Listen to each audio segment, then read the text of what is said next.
Hello friends, एक बार फिर से एफ के एजुकेशन में आपका स्वागत करता हूं। आज के इस क्लास में हम बात करने वाले हैं class 10th physics chapter number 1 उनके ऑब्जेक्टिव क्वेश्चन को। तो मैं उन्हीं ऑब्जेक्टिव क्वेश्चन के ऊपर डिस्कस करूंगा जो एग्ज़ाम में बार बार पूछा जाता है और इस 2022 में पूछने की भी संभावना है।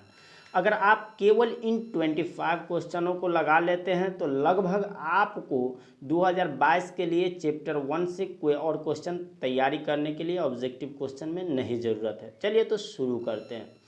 किस दर्पण में केवल आभासी प्रतिबिंब बनेगा, यानी आभासी प्रतिबिंब कौन सा ऐसा दर्पण है जिनमें केवल आभासी ही बनना चाहिए, न कि वास्तविक नहीं बनना चाहिए। तो देखिए, ऑप्शन ए समतल दर्पण में, बी अवतल दर्पण में, सी उत्तल और डी समतल तथा उत्तल दोनों में। तो इस देखिए, इसका सही आंसर हो सकता है समतल तथा उत्तल, यानी हो सकता है नहीं, सही उत्तर होगा समतल तथा उत्तल दोनों। क्यों? क्योंकि समतल और उत्तल ही एक ऐसा दर्पण है जिसमें काल्पनिक और सीधा, केवल काल्पनिक और सीधा ही प्रतिबिंब बनेगा, यानी आभासी प्रतिबिंब बनेगा। इसमें वास्तविक प्रतिबिंब बन ही नहीं सकता, लेकिन अवतल में वास्तविक ही बन जाता है। इसलिए इसका सही आंसर हो जाएगा समतल तथा उत्तल। क्वेश्चन 2 आप देख सकते हैं कि समतल दर्पण में प्रतिबिंब की प्रकृति क्या होती है। तो समतल दर्पण में देखिए काल्पनिक प्रतिबिंब बनता है, तो इसीलिए समतल दर्पण में आप प्रकृति बता ही सकते हैं। अगर आप मेरा पिछला वीडियो देखे होंगे समतल दर्पण की विशेषताएं, मैंने चैप्टर 1 को पूरा पार्ट वाइज कंप्लीट भी कर दिया हूं। आपको वीडियो के डिस्क्रिप्शन में उसका लिंक भी मिल जाएगा। आप वहां से भी उन वीडियो को देख करके, आपको कोई ज़रूरी नहीं किसी भी चीज़ को रटने की, आपको ऑटोमेटिक सभी चीज़ आ जाने वाला है। चलिए तो इन क्वेश्चन को देख लेते हैं। समतल दर्पण में प्रतिबिंब की प्रकृति क्या होती है? ऑप्शन ए वास्तविक, ऑप्शन बी वास्तविक तथा सीधा, ऑप्शन सी वास्तविक और उल्टा, ऑप्शन डी आभासी तथा बराबर। तो देखिए, समतल दर्पण की जो प्रकृति होगी आभासी भी होगी और वस्तु के बराबर भी होगी, यानी कौन सा इसका आंसर हो जाएगा? आभासी तथा वस्तु के बराबर। क्वेश्चन नंबर 3 आप देख लीजिए, गोलीय दर्पण की फोकस दूरी उसकी वक्रता त्रिज्या की होती है। तो गोलीय दर्पण की फोकस दूरी यानी एफ बराबर क्या होता है? r/2 होता है। एफ बराबर क्या होता है? r/2 होता है। और ये क्वेश्चन बहुत बार एग्जाम में पूछा जाता है कि गोलीय दर्पण की फोकस दूरी वक्रता त्रिज्या की आधी यानी r/2 यानी आधी होती है। क्या होती है?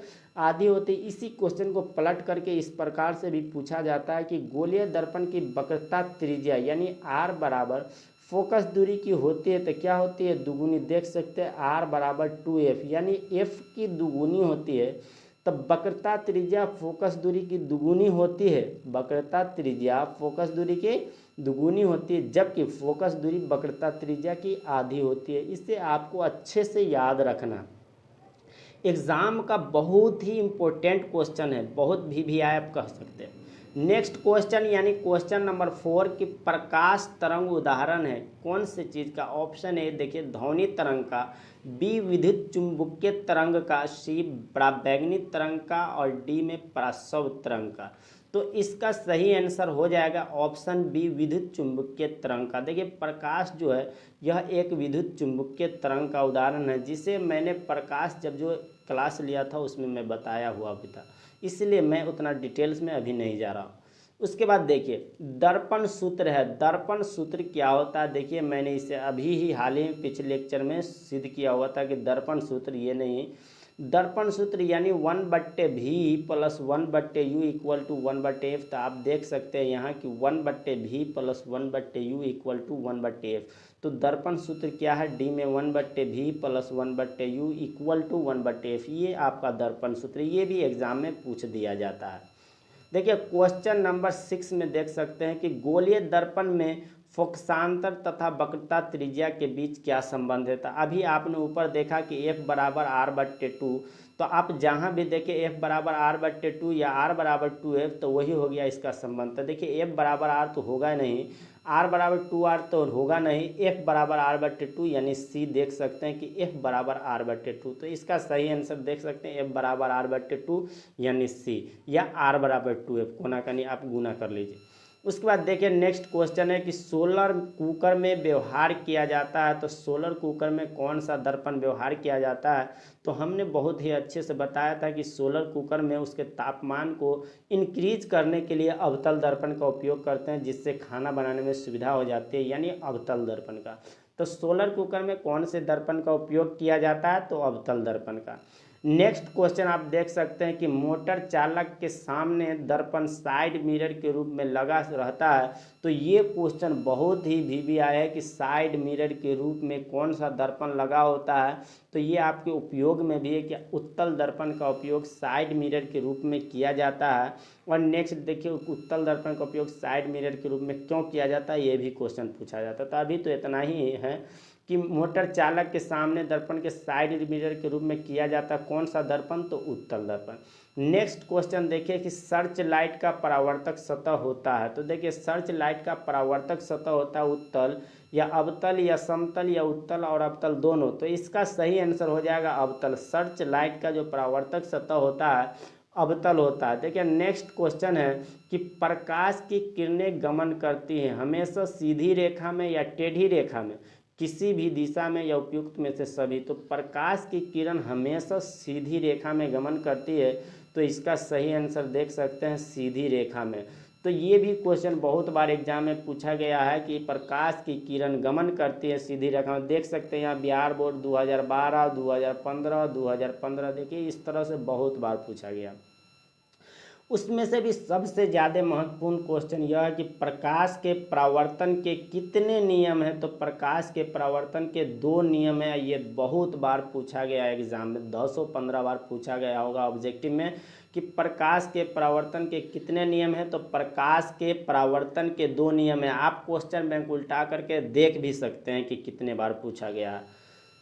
उसके बाद नेक्स्ट क्वेश्चन है कि किसी दर्पण में बड़ा प्रतिबिंब, यानी कि किस दर्पण में बड़ा प्रतिबिंब बनता है। तो कौन सा ऐसा दर्पण है जिसमें बड़ा प्रतिबिंब बन जाएगा, यानी जितना बड़ा वस्तु होगा उससे बड़ा बनेगा।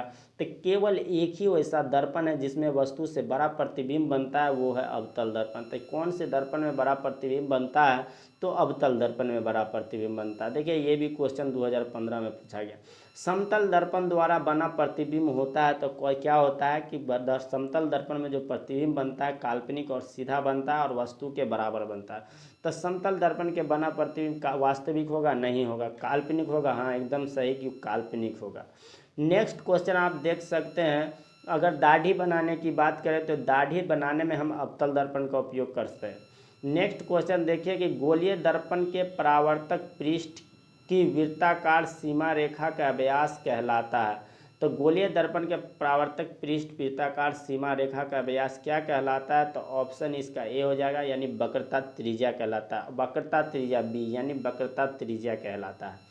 नेक्स्ट क्वेश्चन देख सकते हैं कि एक उत्तल दर्पण में बना प्रतिबिंब होगा, यानी उत्तल दर्पण में जो प्रतिबिंब बनता है वो कैसा होता है, वास्तविक और हर्षित होता है। देखिए वास्तविक तो होता नहीं उत्तल दर्पण में, काल्पनिक और हर्षित। हाँ काल्पनिक और वस्तु से छोटा होता है, तो यही सही हो जाएगा इसका आंसर कि काल्पनिक और हर्षित होता है।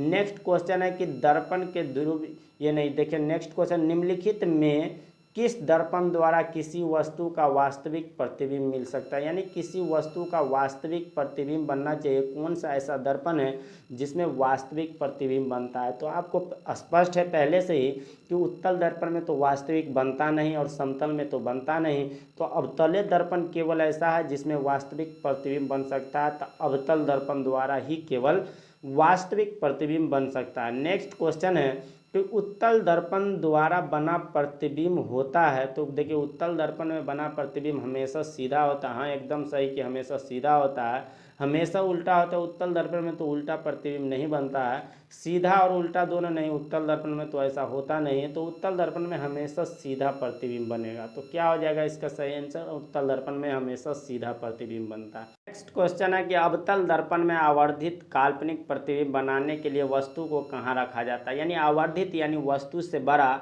और काल्पनिक यानी वस्तु से बड़ा भी बनना चाहिए और काल्पनिक भी बनना चाहिए। तो वस्तु को कहाँ रखेंगे तो बड़ा भी और काल्पनिक बनेगा। तो मुख्य फोकस के यानी फोकस के अंदर, जब वस्तु को ध्रुव और मुख्य फोकस के बीच यानी फोकस के अंदर रखते हैं तब ये आवर्धित और काल्पनिक प्रतिबिंब बनता है। हमने किरण आरेख खींच करके भी बताया हुआ था।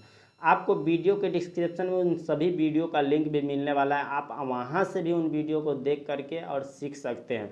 अगर वीडियो अच्छा लगेगा तो वहाँ से भी आप उन वीडियो को लाइक कर दीजिएगा और चैनल को सब्सक्राइब कर दीजिएगा। देखिए, प्रकाश तरंग उदाहरण है, प्रकाश तरंग उदाहरण है किसका, ध्वनि तरंग का या विद्युत चुंबकीय तरंग का। तो ये देखिए एक बार फिर से यह क्वेश्चन रिपीट हो गया कि प्रकाश तरंग उदाहरण है तो किसका, विद्युत चुंबकीय तरंग का उदाहरण। प्रकाश तरंग किसका उदाहरण है, तो विद्युत चुंबकीय तरंग का उदाहरण। नेक्स्ट क्वेश्चन देखिए, निर्वात में प्रकाश की चाल होती है, और ये क्वेश्चन लगभग बहुत ही बार, मतलब मत पूछिए कि कितनी बार पूछा गया है, 15 या 20 बार पूछा गया होगा एग्जाम में, आप क्वेश्चन बैंक में देख सकते हैं।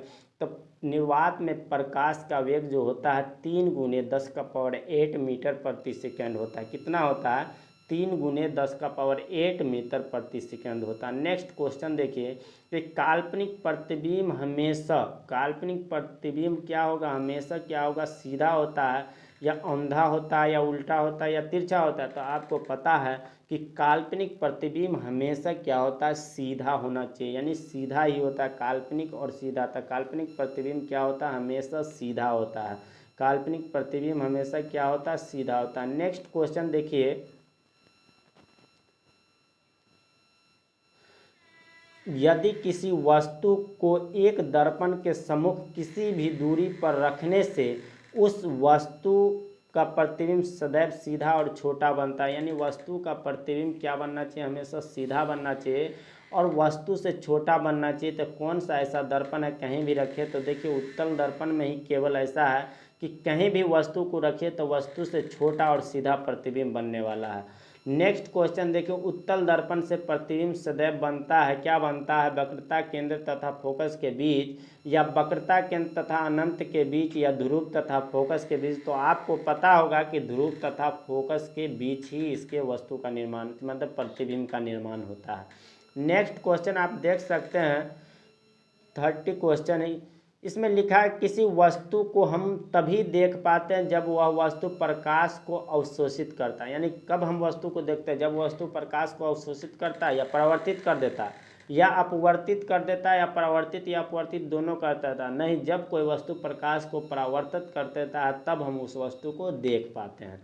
नेक्स्ट क्वेश्चन देखिए कि किसी दर्पण में वास्तविक प्रतिबिंब नहीं बन सकता। कौन सा ऐसा दर्पण है जिसमें वास्तविक प्रतिबिंब कभी नहीं बनता है। तो देखिए समतल दर्पण में तो कभी वास्तविक प्रतिबिंब बनता ही नहीं है, अवतल दर्पण में बनता है, समतल अब तथा अवतल तो होगा नहीं। तो केवल यानी समतल दर्पण इसमें ऑप्शन के हिसाब से ऐसा है कि जिसमें कि वास्तविक प्रतिबिंब नहीं होता। लेकिन अगर यहाँ समतल और उत्तल दोनों होता तो समतल और उत्तल दोनों इसका सही आंसर हो जाता, क्योंकि समतल और उत्तल दोनों में वास्तविक प्रतिबिंब नहीं बनता। आज के लेक्चर में इतना ही। वीडियो कैसा लगा प्लीज़ कमेंट बॉक्स में बताएं। अगर वीडियो अच्छा लगा हो तो चैनल को सब्सक्राइब कर लें और बेल आइकन को भी दबा दें, और ज़्यादा से ज़्यादा दोस्तों में शेयर करें और अधिक से अधिक बच्चे को इसका फ़ायदा उठाने का मौका दें।